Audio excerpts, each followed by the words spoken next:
Hello students, now we are ready for the video number 3, 10th class, Political Chapter 2, Federalism.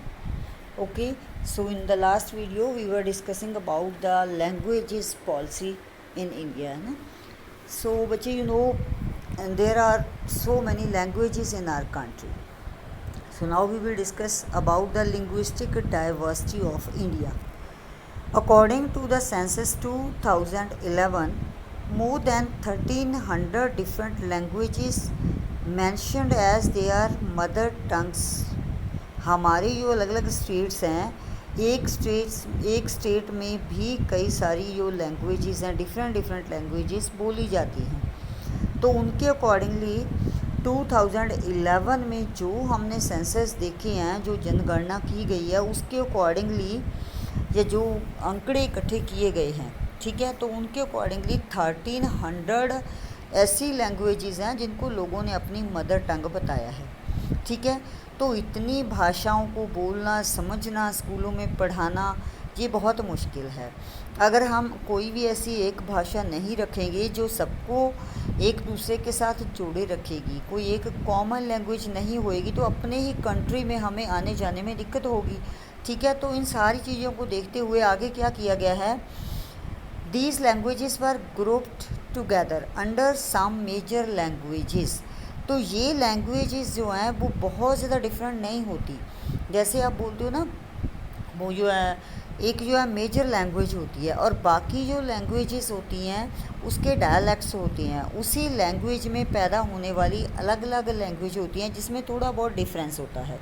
ठीक है, तो इसी कारण इन सारी भाषाओं का जो है वर्गीकरण किया गया है, जिनको एक मेजर भाषा के अंडर कई भाषाएं जिसमें आ जाती हैं. ठीक है, for example languages like Bhojpuri, Magdhi, Bundelkhandi, Chhattisgarhi, Rajasthani and many others were group together under Hindi. तो हिंदी इनकी जो है कह सकते हैं कि क्या है, हिंदी भाषा से ये भाषाएं आगे उत्पन्न हुई हैं, उसी की ये शाखाएं हैं. ठीक है, तो इसलिए इन सारी भाषाओं को हिंदी के अंडर रखा गया है. ठीक है, तो एक ग्रुप बना दिया गया है हिंदी भाषा का, और ये सारी जो है हिंदी परिवार की या हिंदी एक फैमिली बना दी गई है. जैसे ये सारी जो भाषाएं हैं वो हिंदी भाषीय परिवार की ही शाखाएं हैं. ठीक है, after this grouping the census found 121 major languages. तो ये सारे ग्रुप्स बनाने के बाद हमारे पास कितनी भाषाएं निकल के आई हैं, 121 भाषाएं. ठीक है, सो उनमें से 22 लैंग्वेजेस जो है वो हमारे कॉन्स्टिट्यूशन में इंक्लूड की गई हैं. ठीक है, including in the English in the 8th schedule of the Indian Constitution and called scheduled languages. So इनमें से 22 जो हैं उनको हमने हमारे कॉन्स्टिट्यूशन के अकॉर्डिंगली मान्यता दे दी है, रिकॉग्नाइज कर दिया गया है. ठीक है, तो बाकी जो हैं उनको क्या कहते हैं, एक हमारी जो है हिंदी ऑफिशियल लैंग्वेज है और उसके बिना जो बाकी की भाषाएं हैं वो हमारी शेड्यूल्ड लैंग्वेजेस मानी जाती हैं. ठीक है, others are called non scheduled languages. बाकी जो भाषाएं हैं 22 के अलावा वो नॉन शेड्यूल्ड लैंग्वेजेस हैं जो हमारे कॉन्स्टिट्यूशन में शामिल कर ली गई हैं, वो शेड्यूल्ड लैंग्वेजेस हैं. और बाकी जो हैं जिनको कॉन्स्टिट्यूशन में नहीं अभी तक मान्यता दी गई, तो वो सारी नॉन शेड्यूल्ड लैंग्वेजेस हैं. ठीक है, इसका मतलब ये नहीं है कि इन 22 लैंग्वेजेस को ज़्यादा प्रेफरेंस दी गई है. ये एक जस्ट सिस्टम है, किसी के साथ भी अनजस्टिस नहीं है. सभी भाषाएं बोली जाती हैं, सबको मान्यता, जो हमारे लोग हैं उन सबको ये पूर्ण अधिकार है कि वो किसी भी लैंग्वेज को अडॉप्ट कर सकते हैं. कोई भी इस बात के लिए बाइंड नहीं है कि वो अगर पंजाब में रहता है, हम किसी को फोर्स नहीं कर सकते कि वो पंजाबी ही बोले.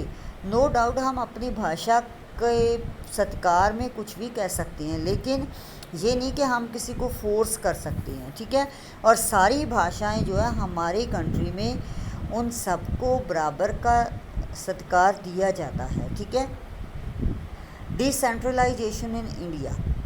अब ये क्या है?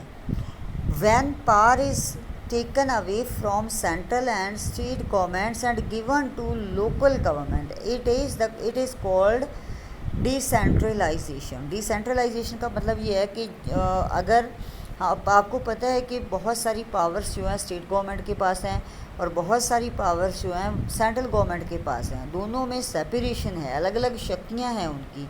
तो इसीलिए अगर इन दोनों को छोड़ करके एक तीसरे की हम बात करते हैं, ठीक है, कुछ पावर्स जो है जो इन दोनों को छोड़ करके किसी तीसरी गवर्नमेंट को दे दी जाती हैं, वो है डिसेंट्रलाइजेशन। तो डिसेंट्रलाइजेशन कब किया गया? हमारे यहाँ जो है वो 3rd tier सिस्टम चलता है। 3 प्रकार की जो हमारे पास गवर्नमेंट है, ठीक है। सो ये कब किया गया? 3rd tier has been added in 73rd and 74th constitutional amendment act of 1992, ठीक है। तो ये हमारा जो 3rd tier का सिस्टम है, ये इस 73rd अमेंडमेंट के अकॉर्डिंगली 1992 में एक एक्ट पास किया गया है। उसके अकॉर्डिंगली हमारे यहाँ 3rd tier सिस्टम जो है अपनाया गया है, ठीक है। तो वो मैं आगे आपको डिस्कस करती हूँ क्या है 3rd tier system. All the local level people have better knowledge of problems in their areas and where to spend money for proper development. Actual में आपको पता है कि अगर हम ये सोचें कि कल सेंट्रल गवर्नमेंट ही है केवल जो सारी कंट्री को अच्छे से मैनेज कर सकती है, ये पॉसिबल नहीं है, क्योंकि इतना हमारा जो कंट्री है इतना लार्ज एरिया है उसका, और इतने लार्ज एरिया तक एक ही ग्रुप को मैनेज करना ये आसान बात नहीं है। तो उसके लिए जो पावर्स हैं वो स्टेट गवर्नमेंट्स को दी गई हैं। अब स्टेट गवर्नमेंट के जो मेंबर हैं वो भी, अगर हम कहें कि ओनली हमारा चीफ मिनिस्टर ये सारा कुछ मैनेज कर सकता है, तो वो भी पॉसिबल नहीं है, क्योंकि एक पर्सन हर एक के घर में जाके उनकी प्रॉब्लम्स को नहीं सॉल्व कर सकता, उसके बारे में उसको आइडिया भी नहीं होता। तो जो हमारे लोकल पीपल हैं उनको पता है कि उनकी प्रॉब्लम्स क्या हैं। अलग अलग एरियाज़ में अलग अलग टाइप की प्रॉब्लम्स हैं लोगों की। कहीं पर वाटर की प्रॉब्लम है, कहीं पर जो है हमारी जो सड़कें अच्छी नहीं हैं, ठीक है, कहीं पर कोई एग्रीकल्चर को लेकर के समस्या है, कहीं पर इलेक्ट्रिसिटी की समस्या है, कहीं पर कोई स्कूल कॉलेजेस अच्छे नहीं हैं, कहीं पर हॉस्पिटल्स अच्छे नहीं हैं। तो अलग अलग टाइप के लोग हैं, उनकी अलग अलग प्रॉब्लम्स हैं। तो उनकी प्रॉब्लम्स कौन ज़्यादा अच्छे से समझ सकता है? लोकल लेवल पे अगर हम जाएं तो हमारे अपने लोग, हमारे एरिया के लोग ही उन समस्याओं को अच्छी तरह से समझ सकते हैं, ठीक है। तो इसके लिए हमने जो है 3rd tier सिस्टम अपनाया है, क्योंकि हमें पता है कि अगर कोई लोकल पर्सन इन विलेजेस में से उठ करके गवर्नमेंट में जाएगा तो वो उन्हें अच्छी तरह से बताएगा कि कहाँ पर कौन सी प्रॉब्लम चल रही है, ठीक है। जैसे हमारे आम गांव में भी बहुत सारे ऐसे लीडर होते हैं, तो वो लोग हमारी समस्याओं को अच्छी तरह से समझते हैं, इसीलिए अगर वो गवर्नमेंट में जाते हैं तो डेवलपमेंट अच्छा होने की पॉसिबिलिटी होती है, ठीक है। तो इन सारी चीज़ों को सोच करके जो है 3rd tier सिस्टम अपनाया गया था। Panchayat in villages and municipalities in urban areas were set up in all the states. उसके लिए हमारी जो गवर्नमेंट थी उन्होंने क्या किया? पंचायत बना दी। हर विलेज में आपको पता है पंचायत होती है। तो पंचायत क्या होती है? जिसमें आपको पता है कि विलेज का एक हेड चुनते हैं हम, सरपंच जिसको कहते हैं। तो सरपंच के अंडर कुछ और मेंबर्स होते हैं जिनको पंच बोला जाता है। तो जिस विलेज की जो पॉपुलेशन होती है, वहाँ की आबादी जो है, उसके अकॉर्डिंगली वहाँ पर मेंबर्स चुने जाते हैं और एक हेड हर विलेज में होता है। इसी तरह जो शहर होते हैं वहाँ पर म्यूनसिपैलिटीज़ वगैरह होती हैं। तो ये जो लोकल गवर्नमेंट्स हैं वो इन सब की समस्याओं को समझती हैं और उनको सॉल्व करने की कोशिश करती हैं, ठीक है। तो ये एक बहुत लार्ज प्रोसीजर है कि कैसे कैसे किसकी समस्याएं सॉल्व होती हैं। So important points to be note. सबसे पहले the constitution was amended to make the 3rd tier of democracy more powerful and effective. जो 3rd tier सिस्टम है उसको हमने क्यों अपनाया था? ताकि जो डेमोक्रेटिक सिस्टम है हमारा, जो डेमोक्रेसी है हमारी कंट्री में, तो उसको और ज़्यादा पावरफुल बनाया जा सके, उसको अच्छी तरह से और इफ़ेक्टिव बनाया जा सके। डेमोक्रेसी तभी इफ़ेक्टिव है अगर सारे लोगों की समस्याएं सॉल्व होती हैं, लोगों की बात सुनी जाती है। तो आपको पता है कि डेमोक्रेसी जो है वो लोगों की ही गवर्नमेंट होती है। डेमोक्रेटिक गवर्नमेंट हमेशा लोगों की होती है, जिसमें सारी पावर्स जो हैं वो लोग होते हैं, लोगों की शक्ति के कारण ही वो काम कर पाती है। ठीक है, तो उसको सक्सेसफुल बनाने के लिए हमने ये 3rd टियर सिस्टम अपनाया था, ताकि सारे लोगों की समस्याएं सुनी जाएं और उनकी बात सुनी जाए, उनकी समस्याओं को सॉल्व किया जा सके। ओके, नेक्स्ट है, it is mandated constitutionally to hold regular elections to local government bodies। तो कॉन्स्टिट्यूशन के अकॉर्डिंगली ये भी आदेश दिया गया था कि जो लोकल गवर्नमेंट बॉडीज़ हैं उनकी रेगुलर इलेक्शंस हों। आपको पता है कि हमारे यहाँ हर 5 ईयर्स के बाद इलेक्शंस होती हैं। ठीक है, 3rd है, seats are reserved for the scheduled castes, scheduled tribes and other backward classes. तो जो लोकल लोग हैं, जो शेड्यूल्ड कास्ट हैं, शेड्यूल्ड ट्राइब्स हैं और कुछ और बैकवर्ड क्लासेस के लोग हैं, सबको रिजर्वेशन दी गई है, ताकि उन लोगों को भी अपने मतलब गवर्नमेंट में जाने का मौका मिल सके, उनको भी इंटरफियर करने का मौका मिल सके और उनकी समस्याओं को भी अच्छी तरह से समझा जा सके, और जो भी उनकी प्रॉब्लम्स हैं उनको सॉल्व करके उनको भी बाकी लोगों के बराबर लाया जा सके। उनका इकोनॉमिक स्टेटस, उनका पॉलिटिकल स्टेटस, सब कुछ, जो उनका एजुकेशनल स्टेटस, सबको चेंज करके उनको बाकी लोगों के बराबर का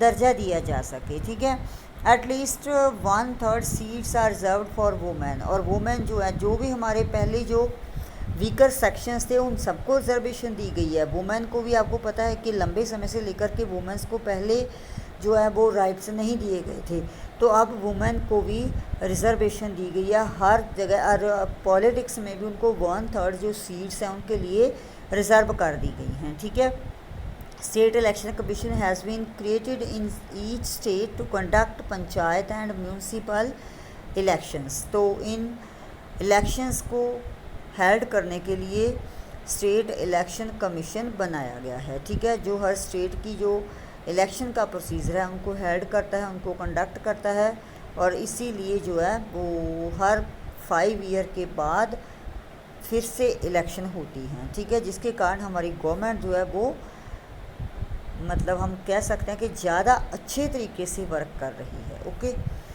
नेक्स्ट है Panchayati Raj. Rural local government is called Panchayati Raj. Panchayati Raj यही है जो विलेजेस में पंचायत होती हैं। ठीक है, जो रूरल एरिया है, जो गांव का जो एरिया है, पेंडू एरिया है, वहाँ पर पंचायत होती है, पंचायती राज चलता है। Each village or group of villages in some states has a gram panchayat.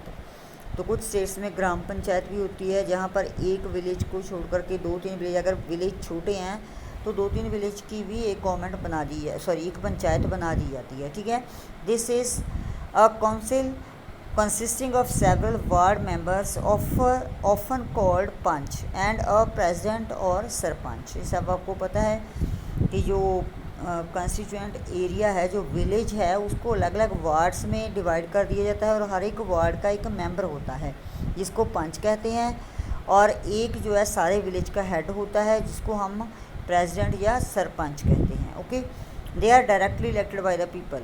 जो अडल्ट लोग होते हैं वो अपनी वोट इनके पक्ष में देते हैं, और जिस व्यक्ति के पक्ष में ज़्यादा वोट्स होती हैं वो विनर होता है, वही विलेज का सरपंच बनता है। और इसी तरह जो मेंबर हैं वो भी अपने विरोधी को हरा करके उनको ज़्यादा वोट्स मिलती हैं, वो ही उसके मेंबर बनते हैं। ओके, इस तरह हमारी जो है पंचायत चुनी जाती है।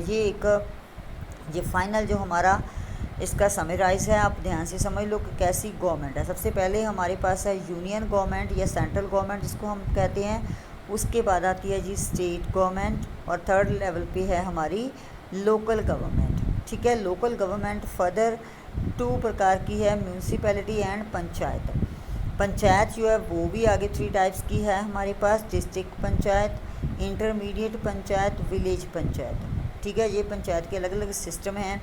जैसे एक विलेज की सबसे स्मॉल लेवल पे आती है विलेज पंचायत, और विलेज कई सारे विलेजेस का एक ब्लॉक होता है, वहाँ पर इंटरमीडिएट पंचायत होती है, और उसके बाद एक डिस्ट्रिक्ट होता है जो हमारा सारे डिस्ट्रिक्ट की एक पंचायत होती है। ठीक है, वो आगे हम नेक्स्ट लेसन्स में इसको थारोली डिस्कस करेंगे। ठीक है, जो म्यूनसिपैलिटी है, म्यूनसिपैलिटी में भी 3 तरह की ये हमने दिखाई है आपको, म्यूनसिपल कॉरपोरेशन, म्यूनसिपल काउंसिल, नगर पंचायत। ठीक है। तो ये जो है राजे 3 सिस्टम क्यों बताया गया है, क्योंकि जो सिटीज़ हैं वो सबके सब एक जैसे नहीं है, ये अकॉर्डिंग टू पॉपुलेशन होता है, पॉपुलेशन के हिसाब से बनती है। जो स्मॉल सिटीज़ हैं, जो अभी लेटेस्ट हुआ विलेज से जिनको सिटी बनाया जाता है, छोटे छोटे जो सिटीज़ होते हैं, जैसे हमारे आसपास हैं, झुनीर है, बोहा है ना, तो बुटलाडा है, सरदुलगढ़ है, ऐसे जो स्मॉल सिटीज़ होते हैं वहाँ पर नगर पंचायत होती है, और जो और बड़े सिटीज़ होते हैं वहाँ पर म्यूनसिपल काउंसिल होती है। और जो बहुत बड़े सिटीज़ हैं जैसे कोलकाता है, दिल्ली है, या कुछ और ऐसे जो जिनकी पॉपुलेशन बहुत ज़्यादा होती है, तो वो हमारे जो सिटीज़ हैं उनमें म्यूनसिपल कॉरपोरेशन होती है। ठीक है। तो ये हमारा आगे जो है structure of Panchayati Raj system, different level of Panchayati Raj system. सबसे पहले डिस्ट्रिक्ट लेवल। डिस्ट्रिक्ट लेवल में भी जो है वो 3rd ईयर सिस्टम है, ज़िला पंचायत, डिस्ट्रिक्ट और डिस्ट्रिक्ट काउंसिल और ज़िला परिषद। ठीक है। और डिस्ट्रिक्ट पंचायत। ज़िला परिषद वैसे हम इसको ज़्यादा जानते हैं, ज़िला परिषद का आपने नाम सुना होगा। तो ये सारे एक ही है, जो डिस्ट्रिक्ट लेवल की पंचायत है उसको ही हम ज़िला पंचायत भी कहते हैं, डिस्ट्रिक्ट काउंसिल भी कह सकते हैं, या फिर ज़िला परिषद भी और डिस्ट्रिक्ट पंचायत भी। ठीक है। ये अलग अलग डिस्ट्रिक्ट में इसको अलग अलग नाम से भी बुलाया जा सकता है। और सेकंड है जी ब्लॉक लेवल, 2nd ईयर है, या इसको जनपद पंचायत भी कहते हैं, या फिर पंचायत समिति भी कहते हैं। ठीक है। और 3rd लेवल पे आ गया हमारा विलेज लेवल, वहाँ पर होती है जी ग्राम पंचायत। ओके, ये हमारा सिस्टम था, federal system. So please I hope you all will understand. Please listen the video carefully. If you have any doubt you can ask me any time. Okay बेटा, thank you.